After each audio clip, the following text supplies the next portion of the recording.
ቀኝ እጃችሁን አንሱና ጌታዬ ሆይ የኔ የህይወቴ ባለቤት አንተ ነህ፣ የእስትንፋሴ ባለቤት አንተ ነህ።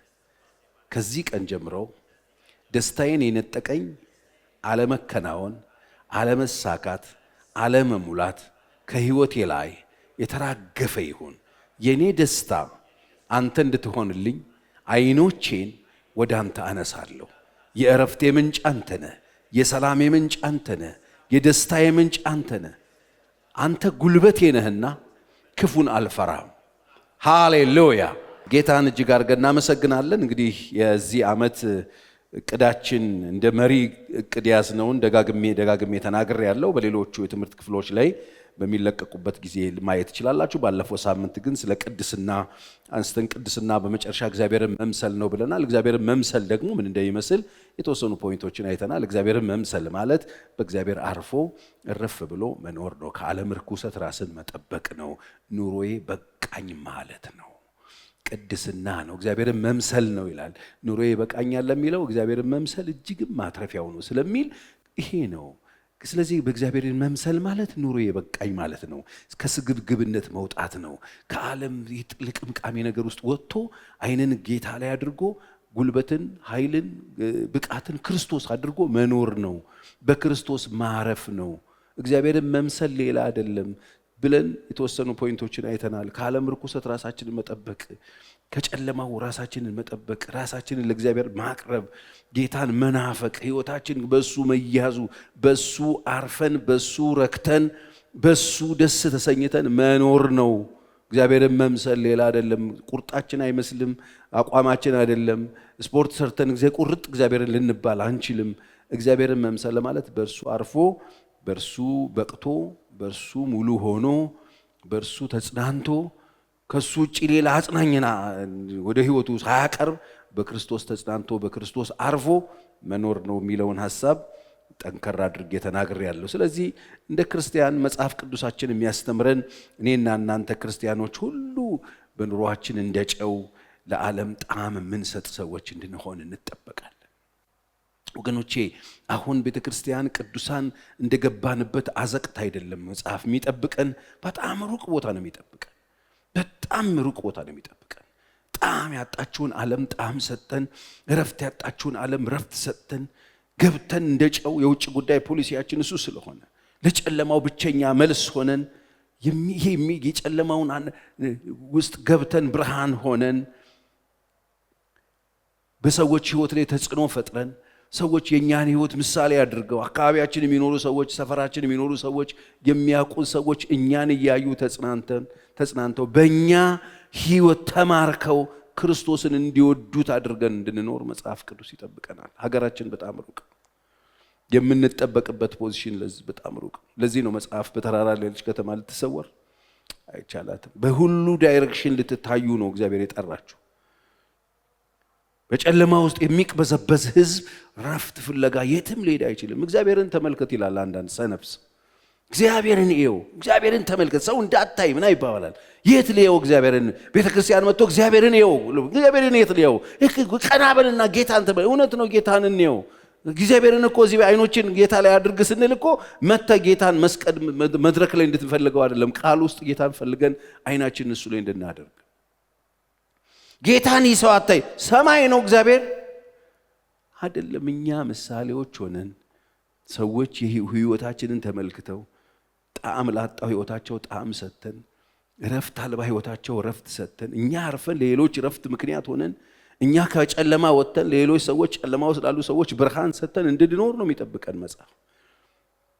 ለምድር ጨው ናችሁ ተብለን ነው ጨው ተደርጎ ጨው ተብለን ተሰይመን ስም ተሰጥቶን እንደው ነገ እፍርት ውስጥ እንኳን እንዳንገባ እንዳንረብሽ ማንነታችንን ከሜኖ ላይ አውጥቶት ሜኖ ላይ ያሉት ምግቦች ውስጥ የሚገባውን ነገር አድርጎ ስም ሰይሞልን ያስቀምጣል።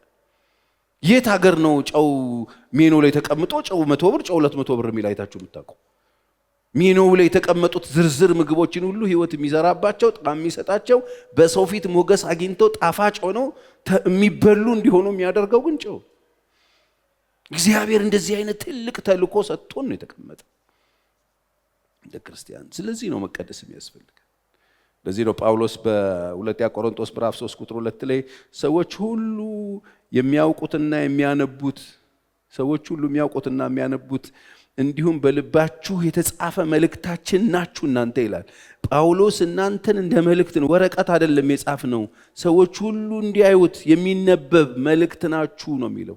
ወገኖች የክርስቲያኖች እንደ መልእክት ነው መሬት ላይ የምትለቀቁት። ክርስትና ሌላ ቦታ፣ ክርስቲያኖች ሌላ ነገር ሆነ እንድንኖር የእግዚአብሔር ፈቃድ አይደለም። መልእክት ናችሁ እናንተ ላይ፣ መልእክት ናችሁ እናንተ ላይ ጽፈናል ይላል ጳውሎስ። ሰዎች ሁሉ የሚያውቁትና የሚያነቡት፣ ሰዎች ሁሉ የሚያውቁት ደግሞ የሚያነቡት። ምንድነው የሚያውቁት እኛን ሲያዩ? ምንድነው የሚያነቡት እኛን ሲያዩ? እናንተ እንደ መልእክት ናችሁ ለኛ፣ ስንጽፋችሁ የከረምንበት፣ ስንሰራችሁ የከረምንበት፣ በህይወታችን የሰራንባችሁ፣ በትምህርት የሰራንባችሁ፣ በኑሯችን የሰራንባችሁ፣ በመካከላችሁ እየተመላለስን የሰራንባችሁ፣ የጻፍንባችሁ ነገር አለ። ደግሞ እናንተ ራሳችሁ መልእክት ሆናችሁ ነው የምትወጡት። በእናንተ ጉዳይ ወረቀት አይደለም የሚያስፈልግ፣ ራሳችሁ መልእክት ናችሁ ብሎ። ስለዚህ ይሄ በጣም ስለዚህ መልእክት ስንሆን ምን ሆነን እንውጣ ተባባልን? ቅዱስ ሆነን እንውጣ፣ ቅዱሳን ሆነን እንውጣ። ስለዚህ በመቀደስና ባለመቀደስ መካከል በጣም ሰፊ ልዩነት አለ፣ ግልጽ የሆነ ልዩነት አለ። አሁን መቀደስ የሚባል ነገር፣ ቅድስና የሚባል ነገር እንዳይነሳ የሚሞግቱ ሰዎች እየተነሱ፣ የማይፈልጉ ሰዎች እየተነሱ። ለዚህ ነው ቤተክርስቲያን ባዶ የሆነች ብትመጣ። የሚለቃቀም ነገር ካለ ሰው ይሰበሰባል፣ ቅድስና ሲነሳ ሰው ያኮርፍ። ጭራሽ ስብከት ሊመርጡ የሚፈልጉ ሰዎች እየተፈጠሩ ነው ቸርች ውስጥ። እንደዚህ ባትሉ እንደዚህ ባታረጉ የሚሉ ሰዎች እየተፈጠሩ ነው። ድሮ በርቀት እንሰማው የነበረው አውሮፓ አሜሪካን አለ ተብሎ የተሰማነው ነገር ሀገራችን ላይ እያየነው ነው፣ በግልጽ እያየነው ነው። ሰዎች ሊመርጡ እየፈለጉ የሚሰበኩትን እንደ ሜኖ የሚፈልጉትን መርጠው ከእንትን ላይ እንትን ነው የምንፈልገው ለማለት እየዳዳቸው ነው ያሉት አንዳንድ ሰዎች። የሚጠቅማችሁ እግዚአብሔርን መፍራት ነው፣ የሚጠቅማችሁ ቅድስና ነው። እግዚአብሔር ከመጣችሁ ራሳችሁን ቅድም ደስ የሚል መስዋዕት ብለን እንደዘመሩና ቤለው እዚህ ጋር ላንተ ነው መኖረው ካልን ለሱ ከኖርን በቅድስና መኖር ያስፈልገናል። ለምን? እግዚአብሔር በጣም ቅዱስ አምላክ ነው። መስዋዕት ሲፈልግ ዘሌዋውያን ላይ ሲጠይቃቸው ሲነግራቸው የነበረው ነገር ለእግዚአብሔር የሚቀርበውን ነገር እግዚአብሔር በጣም ለይቶ ነው የሚፈልገው። ዝም ብሎ አሰስገበሱን የሚሰበስብ አምላክ የለንም። ወይ በትክክል እግዚአብሔርን ተረድተነው ማድረግ ያለብንን ነገር አውቀን መኖር፣ አለበለዚያ ደግሞ መተው ነው የሚሻለን። የብሉይ ኪዳን ላይ ራሱ እግዚአብሔር እንግዲህ አዲስ ኪዳን እግዚአብሔር አልተለወጠም። የኛ እድል ተቀየረ እንጂ እግዚአብሔር ተቀይሮ አይደለም። አዲስ ኪዳን በብሉይ ኪዳን ዘመን ዘሌዋውያን ላይ ሲነግራቸው 22 ላይ የሚቀርብለትን መስዋዕት ሲጠይቃቸው እውር ወይም ሰባራ ወይም ጉንድሽ ወይም የሚመግል ቁስል ያለበት ወይም እከካም ወይም ቋቁቻም ቢሆን እነዚህ ሁሉ ለእግዚአብሔር አታቅርቡ። እከካም ነገር ይዘህ አትምጣ ነው። ለእግዚአብሔር ቋቁቻም የሆነ ነገር አታምጣ፣ አንካሳ ነገር አታምጣ፣ የተመታ ነገር ይዘህ አትምጣ ነው የሚለው። በጣም ቅዱስ ስለሆነ ቋቁቻም ቢሆን እነዚህን ሁሉ ለእግዚአብሔር አታቀርቡ። እነዚህን በእሳት ቁርባን በመሰዊያው ላይ ለእግዚአብሔር አታሳርጉ። ለእግዚአብሔር ይሄን እከክ የሆነ ነገር ይዛችሁ አትምጡ። የቆሰለ ነገር፣ ጉንድሽ ነገር፣ ሰባራ ነገር፣ የተበላሸ ነገር፣ ቆሻሻ ነገር ይዛችሁ አትምጡ ብሎ እግዚአብሔር ተናገረ። በጣም ቅዱስ ስለሆነ ከሚያቀርብለት መስዋዕትን ራሱ የሚመርጥ አምላክ ነው ያለን። ግድ የለም የትም ፍጩ የሚል አምላክ የለንም። የምታቀርቡትን ነገር ንጽህና ይፈልገዋል። ለእግዚአብሔር የምትሰጡትን ነገር ንጽህና ይፈልገዋል። ችግር የለውም። ባካውን ስለ ንጽህና የምናወራበት አይደለም። ብቻ ይምጣ ይሰብሰብ፣ ምኑም ይሰብሰብና ይቅረበለት የሚባል አይደለም። ይህ ከተማ ቆሻሻ ሰብስበን አምተን የምናቃጥልለት አይደለም። እግዚአብሔር ቅዱስ ነገር አምጥተ መስዋዕት ስታደርግ ጉንድሽ ከሆነ ቋቁቻም ከሆነ እከካም ከሆነ የሚመጋግል ከሆነ የተበላሻሸ ከሆነ እንዲህ አይነት አንካሳ መስዋዕት ይዛችሁ ለኔ እንዳትቀርቡ ብሎ የሚፈልገውን በግልጽ የሚናገር አምላክ ነው የምናመልከው። ስለዚህ ነውር ያለበት ነገር ለእግዚአብሔር አይቀርብለት። ለምን? እስቲ እግዚአብሔር ቅዱስ ስለሆነ በሉኝ። ጮክ በሉና በሉኝ። ስለዚህ ቅዱስ ስለሆነ ቅድስና ለማን ነው? ለእግዚአብሔር። ቅዱስ ነገር ነው የሚቀርብለት። ስለዚህ መጽሐፍ ቅዱስ ወደ እግዚአብሔር ቤት በመጣ ጊዜ እግርህን ጠብቅ ይላል። እግዚአብሔር ቤት ስትገቡ እግራችሁን ጠብቁ። እኛ ድሮ ቤተ ክርስቲያን አካባቢ ሲመጣ ሰው በጣም አክብሮት ነበረው። ለእግዚአብሔር ቤት ሲመጣ ቅዱስ ቤት የእግዚአብሔርን ሐሳብ ሊሰማ ያለበት ሲመጣ ወደ ቸርች ሲመጣ ተጠንቅቆ ጸልዮ ይመጣል። እንዴት ዋላችሁ፣ እንዴት መጣችሁ? እግዚአብሔር ቅዱስ ነው። አሁን ያለነው በጣም ቅዱሱ ጋር ነው። እኔ እናንተ ለቀድስ ስንለው የሚቀደስ ላቆሽሽ ስንለው የምናቆሽሸው አምላክ የለን። ቅድስናውን በግርማው ተቀምጦ ያለውን ጌታ አውቀ ነው ለእግዚአብሔር መስዋዕት ብናቀርብ በጣም ጥሩ ነው። ቅድስና የሚገባው አምላክ ስለሆነ እግዚአብሔር ቅዱስ ነው። ቅድስና ደግሞ ለማ ለእግዚአብሔር። እግዚአብሔር ቅድስና የሚፈልግ አምላክ ነው። ቅዱስ ነገር የሚፈልግ አምላክ ነው። ንጹህ ነገር የሚፈልግ አምላክ ነው። አዲስ ኪዳን ሲመጣ ችግር የለውም ቆሻሻም ቢሆን አምጡት አላለም። እግዚአብሔር በባህሪው እንደዚህ አይነት ነገር የሚወድ አምላክ አይደለም። ኃጢአተኛን ይወዳል ሲባል ኃጢአት ይወዳል የተባሉ የሚመስላቸው ሰዎች አሉ። እግዚአብሔር ቆሻሻ ውስጥ የወደቀውን ሰው ያነሳል ሲባል እግዚአብሔር ቆሻሻ ይወዳል የተባሉ የሚመስላቸው ሰዎች አሉ። ስለዚህ ይህንን በደንብ ግልጽ አድርጋችሁ ልትሰሙት ልትረዱት ያስፈልጋል። በጣም ቅዱስ ነው። ኢሳይያስ ሲነግረን በምዕራፍ 6 ላይ ዛኔ እግዚአብሔርን ከፍ ባለውና በረጅሙ ዙፋን ላይ ተቀምጦ አየሁት ብሎ ለራሱ በሚገባው በልኩ ያየውን እግዚአብሔር ሲተርክልን የነገረንን ባለፈው ሳምንት በሰለኛ አንስቼዋለሁ። ቅዱስ ቅዱስ እያሉ መላእክት በ6 ክንፍ የነበራቸው መላእክት በሁለቱ አይናቸውን በሁለቱ እግራቸውን ሸፍነው ቅዱስ ቅዱስ ቅዱስ የሰራዊት ጌታ እግዚአብሔር፣ ምድር ሁሉ ከጨዋኪው ድምፅ የተነሳ የሚገርም አምላክ ነው። መላእክት እንደዚህ የሚያመልኩት በጣም በቅድስናው የከበረ ያኔ ነው። ኢሳይያስ በጣም ደንግጦ ምን አለ? ወየው ወየው አለ። ምን ነው ሲባል ወየውልኝ፣ ከንፈራቸው በረከሱባቸው ሰዎች መካከል ተመላልሻለሁ፣ እኔም ከንፈሮች የረክሰውብኛል። ለምን? ቅዱሱን እግዚአብሔር ነብዩ ኢሳይያስ ከንፈሬን አርክሼን የተገኘሁት ወየውልኝ። እግዚአብሔርን በግርማው ሲያየው፣ እግዚአብሔርን በክብሩ ሲያየው ምንድን ያደረገው? ወዲያውኑ ራሱንና አካባቢውን አየ። ራሱንና አካባቢውን ሲያየው ቆሽሿል። የኔ አንደበት ቆሽሿል፣ የኔ አፌ ቆሽሿል፣ ወየውልኝ ሲል በጉጠት እሳት ወሰደና አፌን ዳሰሰው ይላል መጽሐፍ።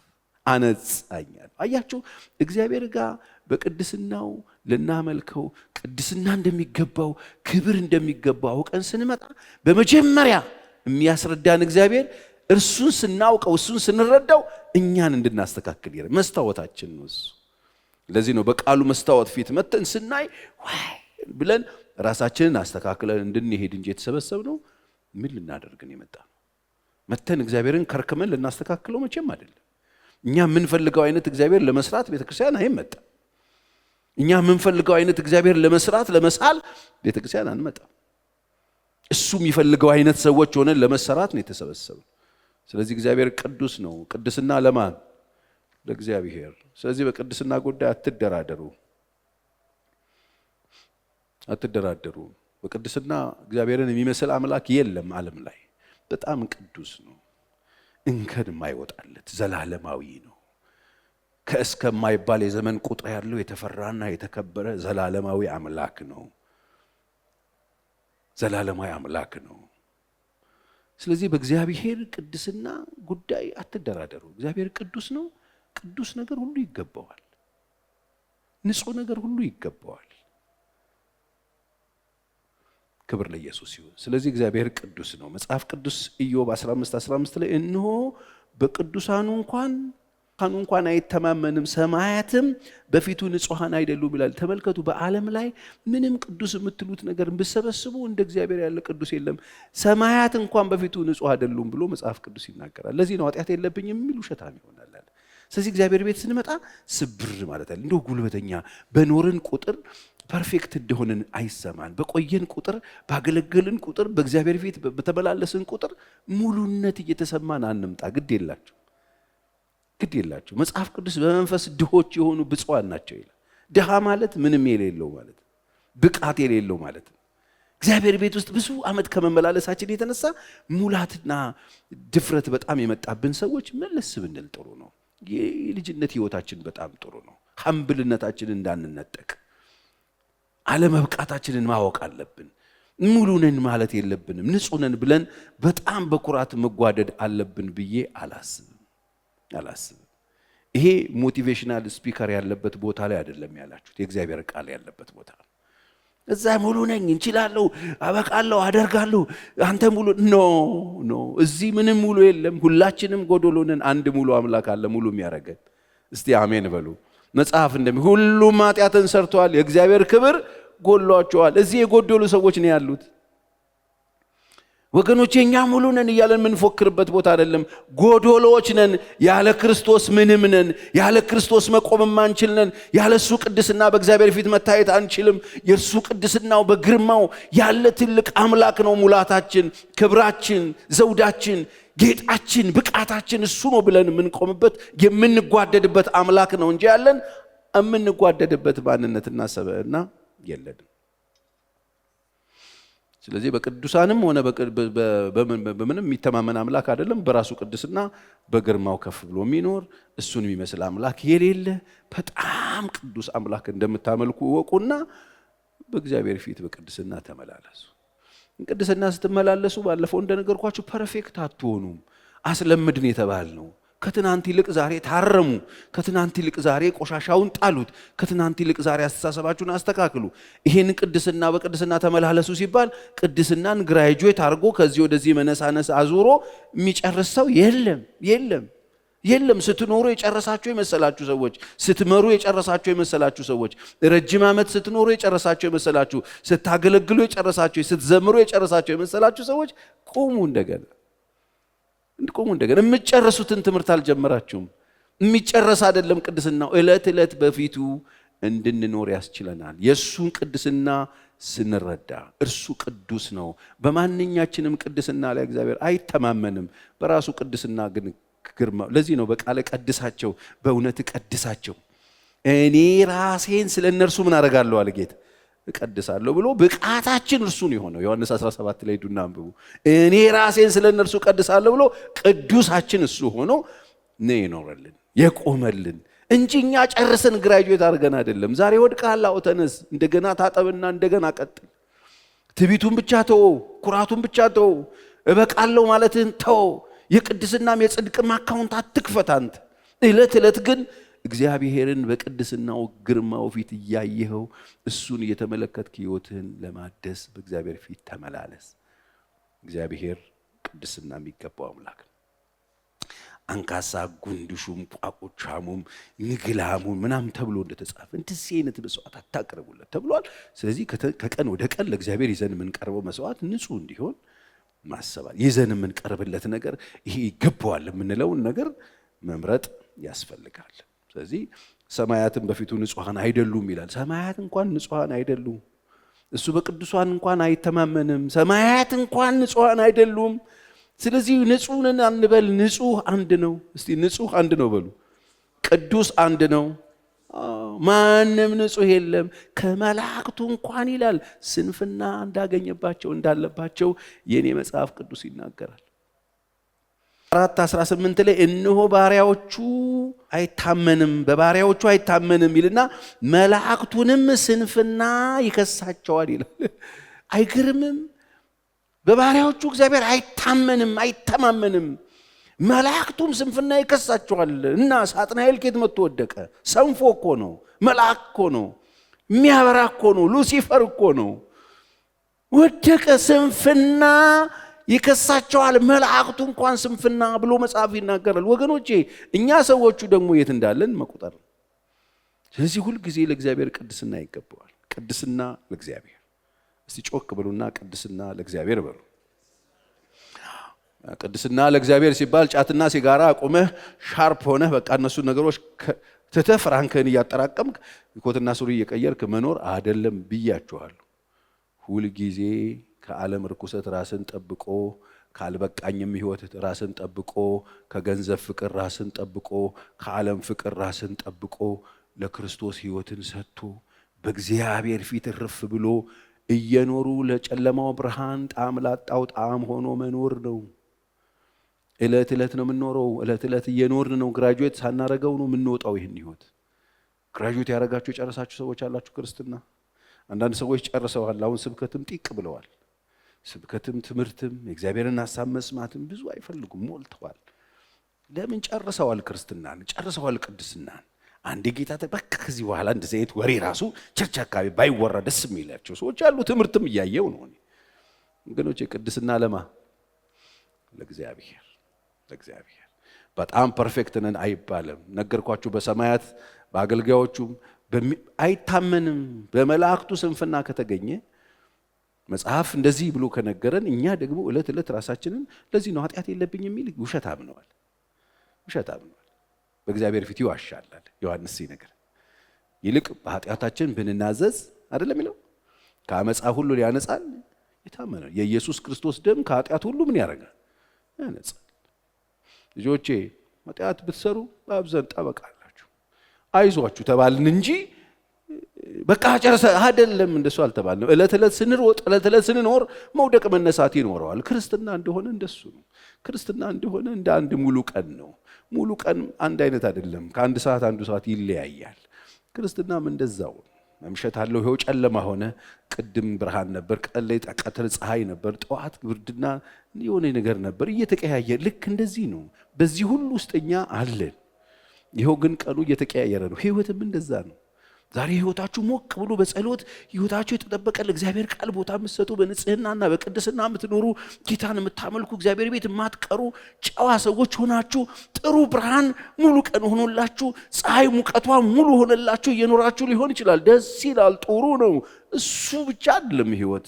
ደግሞ መሻሽ ላይ የሆነ ነገር ሆኖ ህይወታችሁ ላይ ድካም መጥቶ፣ ሐዘን መጥቶ፣ ማጣት መጥቶ፣ ኪሳራ መጥቶ፣ ውድቀት መጥቶ ልዩ ልዩ ነገር ከህይወታችሁ ጋር ገጥሟችሁ ተሰናክላችሁ ወድቃችሁ ፍቅር ይዟችሁ ፍቅር አጣችሁ ቤታችሁ ፈርሶ ኑሯችሁ ፈርሶ ትዳራችሁ ፈርሶ ኑሯችሁ ተመትቶ ኪሳራ ገጥሟችሁ ኃጢአት ሰርታችሁ ደክማችሁ ህይወታችሁ እንደዛ ሆኖ ልትገኙ ትችላላችሁ። ያኔ ምን ሊወጣችሁ ነው? እርሱን ካልያዝን እኛ ህይወት ላይ የሚመሰረት ክርስትና የለም። ክርስትና ከእርሱ የሚጀምር ነው፣ በእርሱ የሚያልቅ። እስቲ አሜን። ቅድስና ለማ ለእግዚአብሔር ይገባዋል። በሉ እስቲ ይገባዋል። ቅዱስ እግዚአብሔር ብቻ ነው። ቅዱስ እሱ ብቻ ነው። ታዲያ ቅዱስ እሱ ብቻ ከሆነ ምን አድርጉ ነው የምትለን? ንቀደስ ነው ያልኩት። ስለሚገባው ቅዱስ ስለሆነ ከእሱ ጋር ነው የምኖረው ካለን በጣም ንጹህ በጣም ቅዱስ እሱ ብቻ። ቅዱስ ሰውዬ ቅዱስ ሴትዮ አይደለም ያለው። ቅዱስ አንድ ነው። እኛ ደግሞ ቅዱሳን እንድንሆን የተጠራ ነው። ከሱ ጋር በመዋል አይደለም ከእግዚአብሔር ጋር ከጨዋ ሰዎች ጋር እንደው ንግግራችሁ የተገራ መልካም ነገር የሚያስቡ ሰዎች ጋር አንድ ቀን ብትውሉ ማታ ንግግራችሁም አስተሳሰባችሁም ለዛችሁም ተቀይሮ ትውላላችሁ። በአጋጣሚ ዛሬ ከእንትና ነበር እንዲያው አልከው እስክትባሉ ድረስ ንግግራችሁ ሊቀየር ይችላል። ውሏችሁ የዋላችሁበትን ማንነት ሊያሳይ ይችላል። ከእግዚአብሔር ጋር ኑሮ ይሻለናል። አሜን። ከሱ ጋር በመኖር የቅድስናው ክብር ያገኘናል። እንደ እግዚአብሔር ቅዱስ የለም ይላል አንደኛ ሳሙኤል ምዕራፍ 2 ቁጥር 2 ላይ ሐና ስትጸልይ ነው። እንደ እግዚአብሔር ቅዱስ የለምና አትታበዩ፣ በኩራት አትናገሩ፣ እግዚአብሔር አዋቂ ነው፣ ስራውንም የሚመዝን ነው።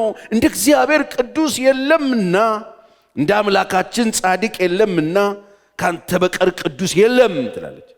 ከእግዚአብሔር በስተቀር ቅዱስ የለም። እስቲ ጮክ በሉና ካንተ በቀር ቅዱስ የለም በሉ እስቲ።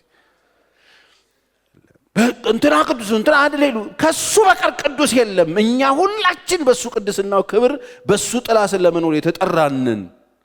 ከሱ በቀር ቅዱስ የለም። ከመላእክቱ ስንፍና አይጠፋም። ከሰማያት ንጹህ አይደሉም። እግዚአብሔር ያሳያችሁ ምንም አንድ ነው ንጹህ፣ አንድ ነው ቅዱሱ። እሱ ማን ነው? ሰራዊት አምላክ እግዚአብሔር። እኛ ምኖች ነን? ቅዱሳን ለመሆን የተጠራን በፊቱ ከኃጢአታችን ጋር በበደላችን ሙታን በነበርን ጊዜ ከክርስቶስ ጋር ሕይወት ተሰጥቶን ኑ ወደዚህ ክብር ግቡ የተባልን ከቅዱሱ ጋር ከንጹህ ጋር ከዘላለማዊ አምላክ ጋር ለመኖር የተጠራን እሱን ለማምለክ በሱ ፊት ልናጥን ባሪያዎቹ ለመሆን ልጆቹ ለመሆን የተጠራን ሰዎች ቅዱሱን እያየን እንቀደሳለን። እስቲ አሜን በሉ። እሱ ብቻ ነው ቅዱስ። ህይወታችሁን ከሰዎች ጋር እያወዳደራችሁ እንትና ቅዱስ እንትና ወደቀ ምናምን እየተባባላችሁ አንድ ነው ቅዱስ፣ አንድ እሱ እግዚአብሔር አምላካችን። ከሱ በቀር ቅዱስ የለምና እንደ አምላካችን ጻድቅ የለምና ካንተ በቀር ቅዱስ የለም። ለምንድን ነው እንደዚህ ያልሽው ሐና ብትላት አይቻለሁ ይመስሉኝ ነበር። ቤተ መቅደስ ሲቀመጡ ቀሚሱን ለብሰው ሳያቸው ካህናት ሆነው ሳያቸው ይመስሉኝ ነበር። ምክንያቱም ትናንትና እኮ ነው አይቼዋለሁ እኮ ልጸልይ ሄጄ እንደዛ ልቤ ተሰብሮ ሳነበንብ እኮ ሰካራም ተብያለሁ በካህኑ። ቅዱስ ባልኩት የቤቱ መሪ ባልኩት ኦኬ ለከማይሳሳት አንድ ነው። አገልጋዩ ይሳሳታል፣ አይገርምም? ካህኑ ይሳሳታል፣ መሪው ይሳሳታል። እሱ ሰካራም አለኝ እኮ አንድ ቅዱስ ነው ያለው፣ አንድ አዋቂ ነው ያለው፣ አንድ ነው አለች። አንድ ነው ቅዱስ፣ አንድ ነው በጽድቅ ቢፈርድ ያለው። ቅድስና ለእግዚአብሔር። በራእይ መጽሐፍም ላይ ምዕራፍ 15 ቁጥር 4 ላይ እንደዚህ ይላል፣ ሁሉን የምትገዛ ስንቱን ሁሉን የምትገዛ ጌታ አምላክ ሆይ ሥራ ታላቅና ድንቅ ነው። የአሕዛብ ንጉሥ ሆይ መንገድህ ጽድቅና እውነተኛ ነው። ጌታ ሆይ የማይፈራህና ስምህን የማያከብር ማን ነው? የማይፈራህና ስምህን የማያከብር ማን ነው? ነው እግዚአብሔርን ፈርቶና ሳያከብር መኖር ቢፈልግ የማይፈራው ማን ነው? የማያከብረው ማን ነው? አንተ ብቻ ቅዱስ ነህና ይላል። አንተ ብቻ ቅዱስ ነህና የጽድቅህንም ሥራ ስለተገለጠ አሕዛብ ሁሉ ይመጣሉ በፊትህም ይሰግዳሉ እያሉ እግዚአብሔርን ባሪያ የሙሴን ቅኔ የበጉን ቅኔ ይዘምራሉ። በመጨረሻ ቀን ያኔ መለከቱ ሲነፋ አንተ ብቻ ቅዱስ ነህ ተብሎ ይዘምራል። አንተ ብቻ ቅዱስ ነህ። ማን ነው አንተን የማይፈራ? ማን ነው አንተን የማያከብር? ዛሬ እንዳላገጠው አይደለም እኮ። ማን ነው በፊቱ የማይሰግድ? እንደሱ ነው የሚለው ፊልጵስዩስ 2 ላይ ሄዳችሁ ተመልከቱ። መጽሐፍ ቅዱስ ይነግረናል። በክርስቶስ ኢየሱስ ዘንድ የነበረ የሐሳብ በእናንተ ዘንድ ይሁን ካለ በኋላ እሱ በእግዚአብሔር መልክ ሲኖር ሳለ ከእግዚአብሔር ጋር መተካከልን መቀማት እንደሚገባ ነገር አልቆጠረውም። በምስሉ እንደ ሰው የባሪያን መልክ ያዘ። እንደ ሰው የባሪያን መልክ ያዘ።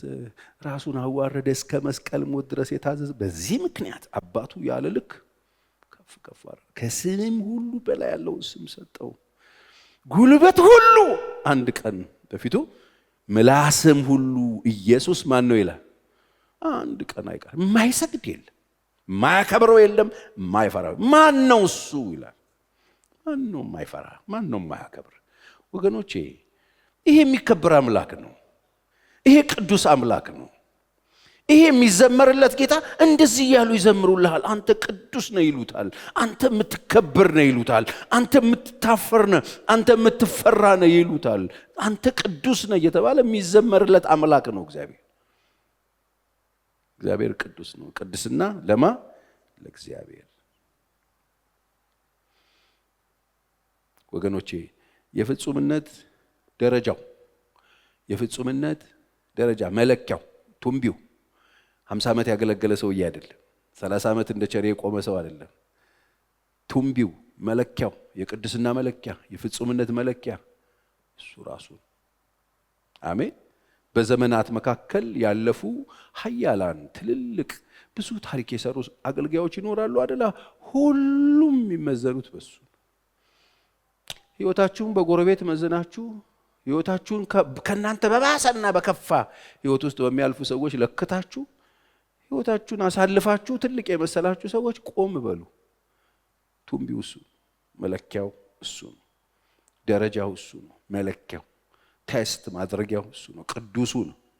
ክብር ለእግዚአብሔር። ህይወታችሁን በሱ ከለካችሁት ለሱ ነው። ሉቃስ 18 ላይ እኮ እነዛ ሰዎች ሁለቱ ሰዎች ያኛው ኃጢአተኛው ህይወቱን በእግዚአብሔር ለካ፣ በጎረቤትም አልለካም። ባካኒ ኃጢአተኛው ሰው ማረኝ ብሎ ደረቱን እየደቃ ወደ ላይ ማየት ተሸማቆ እግዚአብሔርን እያከበር ድፍት ሲል፣ ያኛው ደግሞ ምን አደረገ ይላል? ከዚህኛው ጋር ህይወቱን ለካና እኔ እኮ አስራት እከፍላለሁ መባ ምናምን ጸሎት ደግሞ አለኝ በሳምንት 2 ጾም ጸሎት ብሎ ከዚህ ጋር ለካና ደረቱ ነካ በኩራት በእግዚአብሔር ፊት ሊፋንን ፈለገ። መጽሐፍ ቅዱስ ግን ማን ነው ጸድቆ የተመለሰው ይለናል? ያ ኃጢአተኛው ሰው። ለምን? ራሱን ከሱ ደግሞ የከፋ እኮ ኃጢአተኛ ፈልጎ እሱ 3 ገርል ፍሬንድ ነው ያለው፣ እኔ እኮ አንድ ነች ያለችኝ ብሎ ህይወቱን ፈትሾ ከዛኛው የሚሻልበት ነገር ሊያገኝ ተመልከቱ። አሁን እዚህ ያላችሁ ቅዱሳን ወንድሞቼና እህቶቼ በእርግጠኝነት ነው ማወራላችሁ። ከናንተ ከማይሻል ሰው ጋር ህይወታችሁን ለክታችሁ ራሳችሁን ፕራውድ የምታደርጉበት ብዙ ነገር አላችሁ።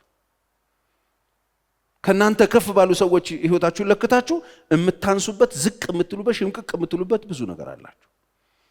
እኔ እያልኳችሁ ያለሁት ከናንተ በሚያንሱም ከናንተ ይሻላሉ ባላችሁትም ሰው ህይወትን አትመዝኑት። ህይወታችሁን በእግዚአብሔር ለኩት። የተጠራችሁት የልጁን መልክ እንድትመስሉ ነው። የተጠራ ነው ወደ እርሱ ነው። እስቲ አሜን በሉ። የመለኪያችን እሱ ነው። በጎረቤት አትለኩ። በጎረቤት ከተለካ እንደኔ የሚያሳዝን ሰው የለም።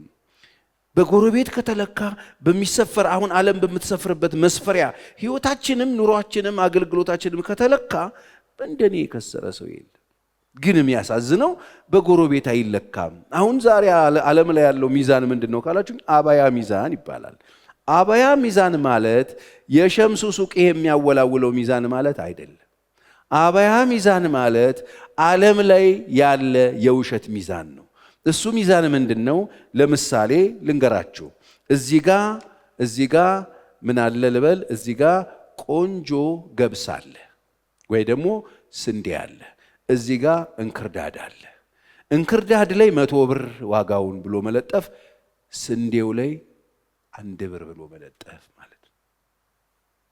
አባያ ሚዛን ይሄ በቃ ሂሳቡ ይሄ ነው የሚገባው ይሄ ነው ብላ ለጨዋ ሰዎች የሰጠቻቸው ዋጋ ዓለም ላይ እርካሽ ነው። ለባለጌ ሰዎች የሰጠቻቸው ዋጋ ትልቅ። በዚህ ሚዛን ላይ የተመዘን ነው። ለሌባ ሰዎች የሰጠቻቸው ሚዛን ትልቅ። በጽድቅና በንጽህና ለሚኖሩ ሰዎች የሰጠነው ሚዛን ዜሮ። ለአታላይ ሰዎች የሰጠናቸው ክብር፣ የሰጠናቸው ሚዛን፣ የሰጠናቸው የሰቀልንላቸው ገንዘብ ወይም የሰጠናቸው ዋጋ ውድ ነው። ለህይወታችን ለኑሯችን ለሚጠነቀቁ ሰዎች የሰጠነው ዋጋ ቺፕ አባያ ሚዛን ይባላል። በእግዚአብሔር ፊት አጸያፊ። አይገርማችሁ? አሁን ሚዛናችን መመዘኛችን የሚሰፍረን ሁላችን የምንለካበት መለኪያችን እግዚአብሔር ከሆነ ግን ሁልጊዜ ሀምብል የምንሆንበት እድል ሰፊ ነው።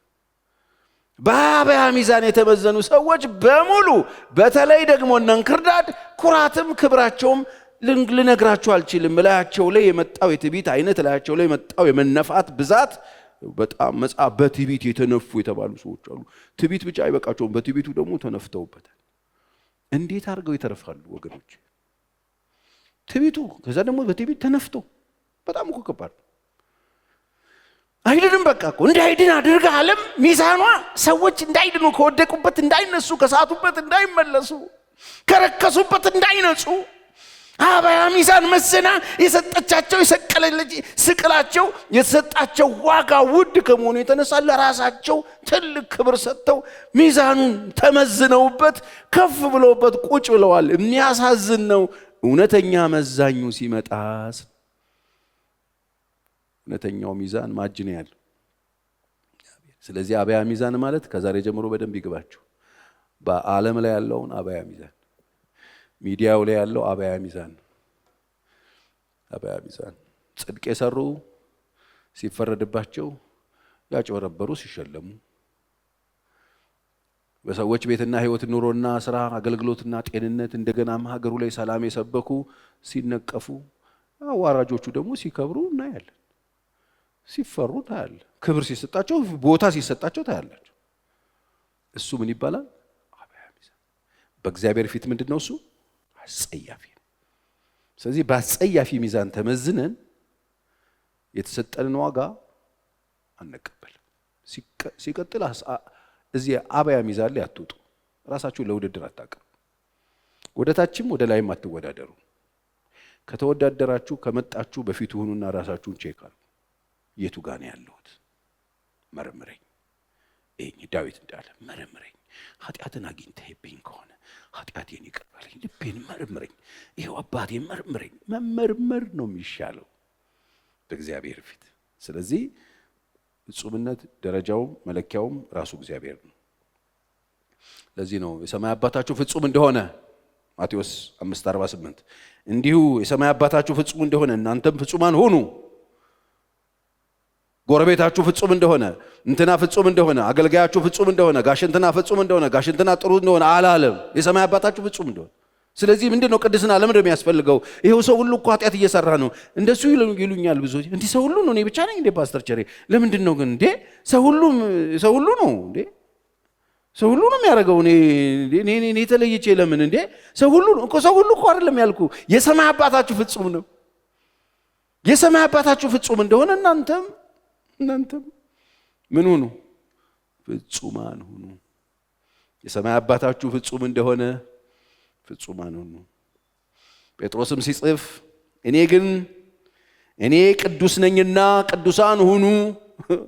እከሌ ቆሽሿል ቆሽሹ አይልም። እከሌ ጥል ወድቋል ውደቁ አይልም። እከሌ ስቷል ሳቱ አይልም። እኔ ቅዱስ ነኝ። ልታመልኩኝ የመጣችሁት ሕይወታችሁን የሰጣችሁ ልትከተሉኝ የመጣችሁት በልጄ ደም ዋጅቼ የገዛዋችሁ እኔ ቅዱስ ነኝና ቅዱሳን ሁኑ ተብሎ ስለተጻፈ የጠራችሁ ቅዱስ እንደሆነ እናንተ ደግሞ በኑሮአችሁ ሁሉ ምን ሁኑ? ቅዱሳን ሁኑ። በምናችሁ ሁሉ? በኑሮአችሁ ሁሉ። ስለዚህ ቅድስና ለማ ለእግዚአብሔር።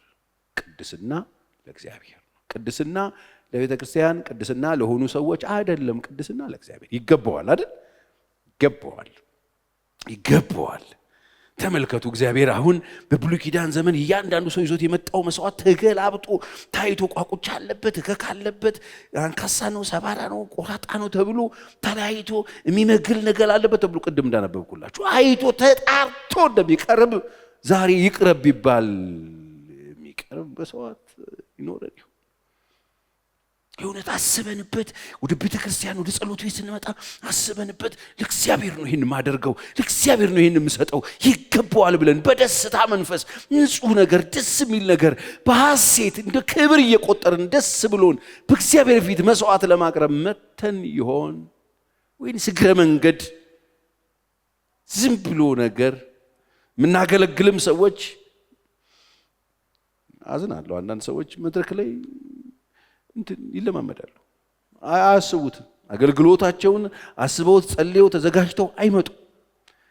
አስበውበት ጸልየው ይሄ ለእግዚአብሔር ይሆናል አይሆንም ብለው እግዚአብሔር ፊት የሚቀርብ መስዋዕት መሆኑ ተረድተው በእግዚአብሔር ፊት አቅርበውት አብላልተውት አስብተውት ታውቃለህ። መስዋዕት ሲቀርብ እንደተወለደ አይቀርም።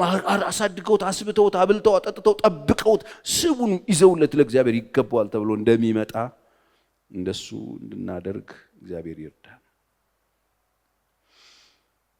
ለክርስቲያን የመቀደሳችን ዋና የሆኑ ሁለት ምክንያቶችን ልንገራችሁ። አንደኛው ቅዱስ እግዚአብሔር አምላክ ስለሆነ፣ አምላካችን ስለሆነ ክብር ለኢየሱስ ይሁን። ዘሌዋውያን 11:44-45 አምላክ ስለሆነ ክርስቲያን መቀደስ አለበት። ምክንያታችን ይሄ ነው። እግዚአብሔር አምላካችን ስለሆነ፣ ቅዱሱ አምላካችን ስለሆነ መቀደስ አለበት። አምላኩን የሚመስል ነው ህዝቡ መሆን ያለበት። አምላካችን በጣም ቅዱስ ነው። ስለዚህ መቀደስ አለበት። ዘሌዋውያን 11:44-45 እኔ እግዚአብሔር አምላካችሁ ነኝና ይላል። ከዛ ሰውነታችሁን ቀድሱ፣ ቅዱሳንም ሁኑ እኔ ቅዱስ ነኝና። እኔ ጋር ቅድስና ስላለ ቅዱስ ነኝና በምድርም ላይ በሚሳቡ ተንቀሳቃሽ ሁሉ ሰውነታችሁን አታርክሱ። የዛኔ የሚበላና ማይበላ ሁሉ ለይት አታርክሱ ራሳችሁን።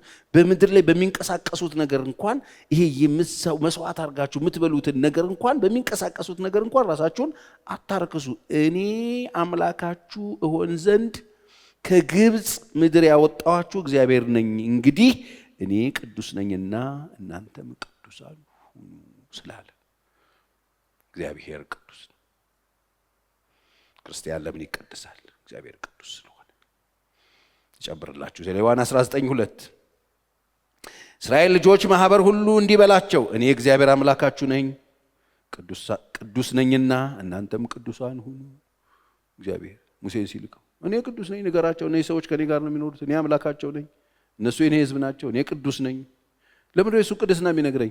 ከኔ ጋር አይደል የሚኖሩት? ከኔ ጋር እኮ የሚኖሩ ከሆነ ቅዱሳን መሆን አለባቸው፣ ቅዱስ መሆን አለባቸው ብሎ ነው የሚናገር። እግዚአብሔር ነው አምላካችን፣ በጣም ቅዱስ ነው አምላካችን። ስለዚህ ቅዱስ ነኝና እነሱ ምን ይሁኑልኝ? ቅዱሳን ይሁኑልኝ። ሁለተኛ የምንቀደሰው አምላካችን ስለሆነ ነው። አንደኛ ቅዱስ ስለሆነ ነው እሱ። ስለዚህ አምላካችን ስለሆነ መቀደስ አለብን። ሁለተኛ የሱ ቤተ መቅደስ ስለሆነን ነው የምንቀደሰው። ቅድስናን ያነሳንበት፣ እግዚአብሔርን መፍራት ያነሳንበት እኛ የሱ ቤተ መቅደስ ስለሆነ። የሱ ቤተ መቅደስ ይሄ ጣራና ግድግዳ አይደለም። እግዚአብሔር ሰው በሰራው ቤት ውስጥ አይኖርም። ጨረሰ እኮ በቃ። ደቀ መዛሙርቱን መቅደስ አስጎበኙትና አየኸው ሸክላችንን፣ አየኸው መቅደሳችንን፣ አየኸው ጡባችንን ሲሉት ድንጋይ በድንጋይ ላይ በዚህ ሳይወድቅ ሳይፈርስ አይቀርም፣ ሳይደራረብ ሳይደረመስ አይቀርም። እንዴት? በቃ አለቀ። እኔ ድንጋይ ሰው በሰራው ቤት ውስጥ አልኖርም ያለው ቃል ይፈጸም ዘንድ በ3 ቀን ይፈራርሳል፣ እኔ በ3 ቀን ሰራዋለሁ አላቸው። አበዱ። አንዱ ክስ ይሄ ነበር። እሱ እያለ ያለው በሞትና በትንሳኤው የሚሰራውን አዲሱ መቅደስ ነው የሚያወራው። ለኢሳይያስም ነግሮታል በትንቢቱ ላይ። ምን አይነት ቤት ነው ለኔ የምትሰሩልኝ? ቆይ ምን አይነት ቤት ነው የምትሰሩልኝ? እኔ ሰማይ ዙፋኔ ነው፣ ምድር የእግሬ መረገጫ ነው።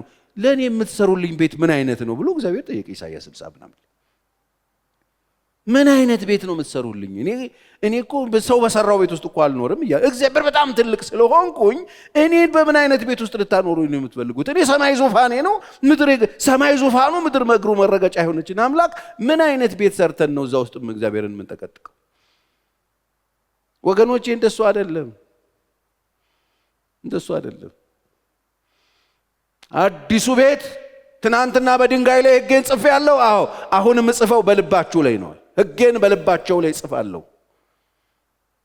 የኔ መቅደሶች ናቸው፣ እነሱ ውስጥ ነው መጥቼ ማድረው፣ በመካከላቸው እኖራለሁ ብሎ መቅደስ አደረገ፣ ማደሪያው አደረገ። የምንቀደሰው ቤተክርስቲያን የምትቀደሰው ክርስቲያኖች የሚቀደሱት የእግዚአብሔር ማደሪያዎች ስለሆነ መኖሪያው ስለሆነ። ብትወዱኝ ትእዛዜን ጠብቁ፣ አባቴን እለምነዋለሁ። እኔም እወዳችኋለሁ፣ አባቴም ይወዳችኋል፣ እወዳችኋለሁ። በእነሱ ዘንድ እንመጣና ስፍራ እናደርጋለን፣ መኖሪያ እናደርገዋለን። ትእዛዜ ስትጠብቁ ምለውን ስታደርጉ መጥተን የምንኖረው እኛ ነን። ሥላሴ እኮ ነው የሚያወራው። እንኖርብሃለን። መኖሪያዎቹ ስለሆነ ነው የምንቀደሰው። ወገኖቼ አይደለም እግዚአብሔር ቤታችን እንግዳ ይመጣል ስንባል ምንድን ነው የምናደርገው? ያለ የሌለው ነገራችንን ተለቅተን አይደል እንደ ዋጋ ከፍለን ቀብተን አውጥተን አውርደን የሆነ ነገር ቀይረን ንጹህ አድርገን የሚመጣውን እንግዳ ለመቀበል ጠብጠብ ግፍ ምንለው?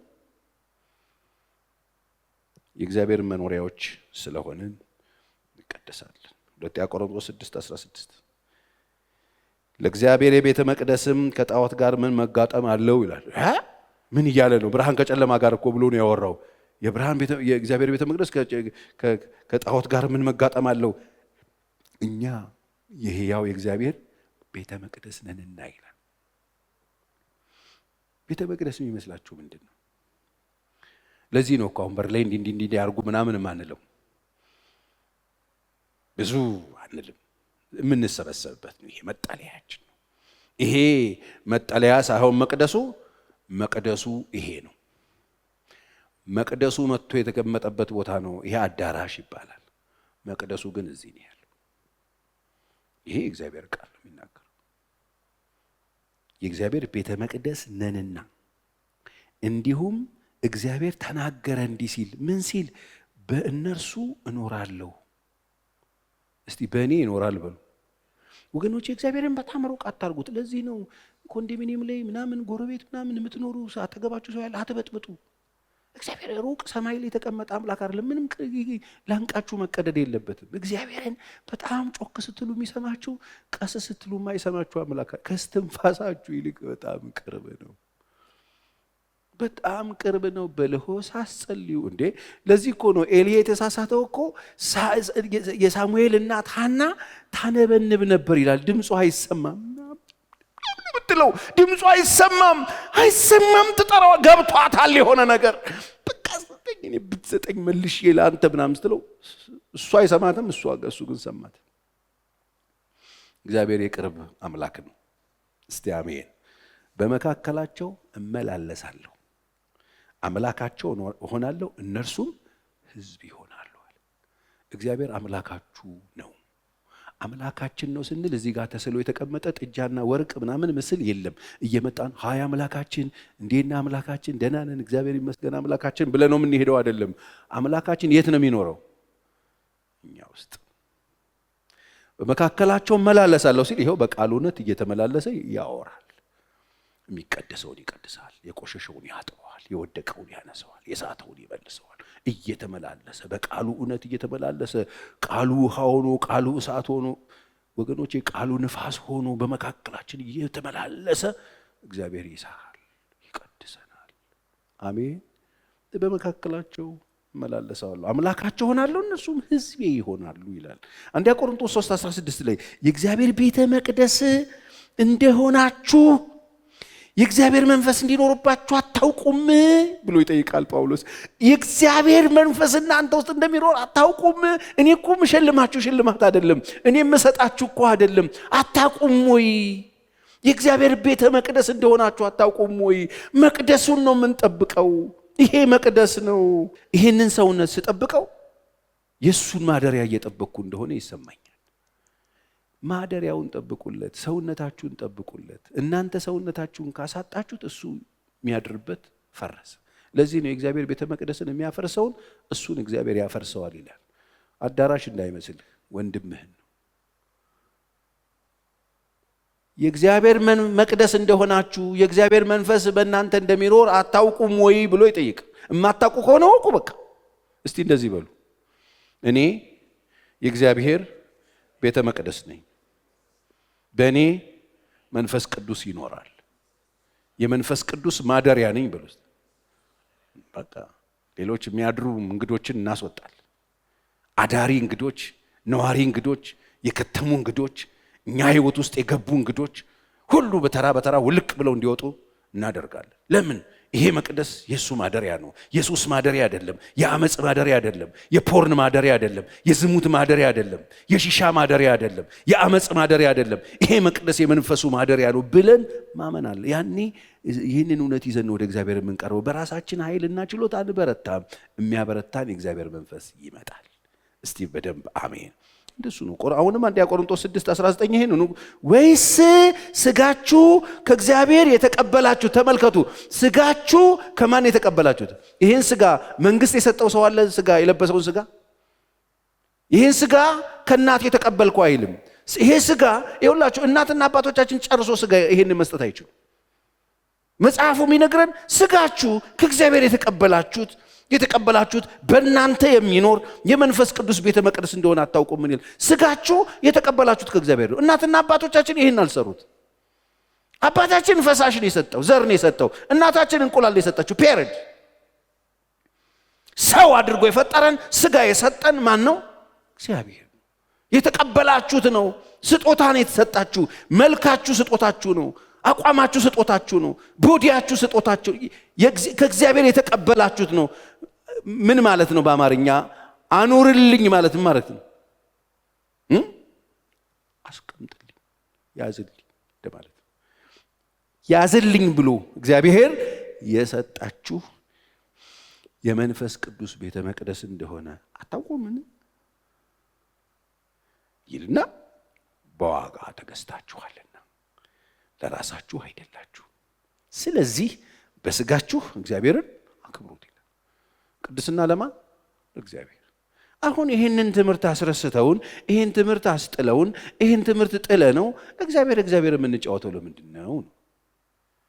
አዎ በክርስቶስ ኢየሱስ የመስቀል ስራ ድነናል። ቅድስና ግን ይገባዋል። እግዚአብሔር እንቀደስ ዕለት ዕለት።